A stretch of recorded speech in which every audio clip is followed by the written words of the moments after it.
So it is our responsibility to choose a strong leader. Now we have a very strong leader like Modi ji. So we are not a person. We are not seeing him like a political person, but he is a great leader. As he is a very strong and he is very communicating with the other countries, which leads to the development, which gives you a development, which is good for development of our nation. So we should people know some of the people which are from the background like rural areas, they'll always seek for the free schemes. Yes. So which is not at all good for our country development. We yes. should not choose a person who will gives us a good free schemes. We should choose a person who will develop our country and who is very knowledgeable about our country and who is very communicating with the other countries. So that communication between the other countries is very important for our nation's development. Yes. There are very political parties are also there in our country. Too many political parties. So that's what we should have like limited parties, and thereby the India can also be developed within a limited time. So we should Honorable Prime Minister have kept as a goal by 2047 we have to reach this goal.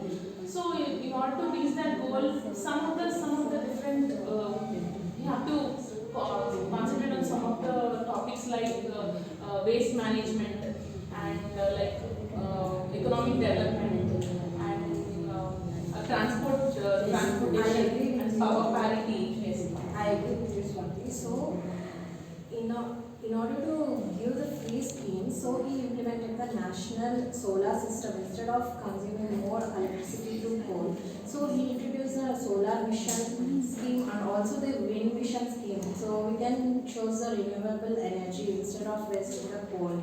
And also we have the fastest rotor system now as it is still going on, but we can ultimately reach it by the end of the 47 I think.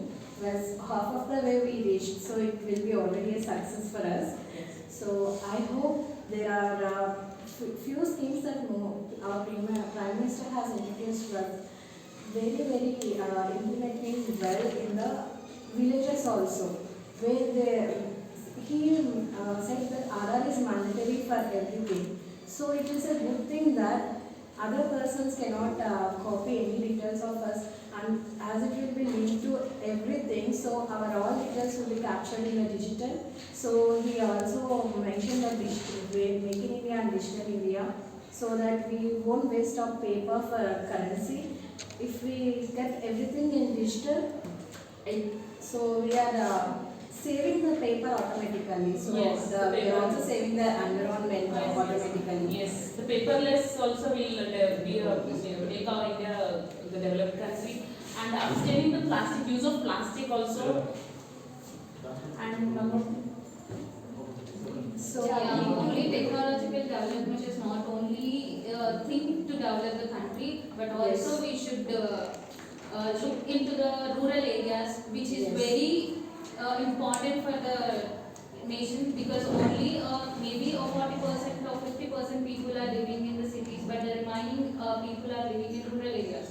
Yes. So the rural area people are very important for our nation's development, because they should get educated, they should get a good knowledge about the development. Then only we'll get a development in the, if they get a good employment and they'll get a good employment, it's like a good education, good employment opportunities, then only their GDP will increase. The particular area per capita income will be increased. yes, as you are telling that GDP has increased, I can observe that GDP was 6.4% as per 2022 fiscal year, and it has increased gradually from then onwards. It became 6.7% in 2023 fiscal year, and now it has reached to 6.8, and we are on the way to reach until 7%, where it will be stable. Then automatically our economic growth will also reflect in that. yes, Swati, you're right. It only happens when all Indian people will become act like unity instead of degrading each other with these caste and religions and everything. It only happens. Yes, yes, of course, you're right. We have to decrease this casteism, communalism, then only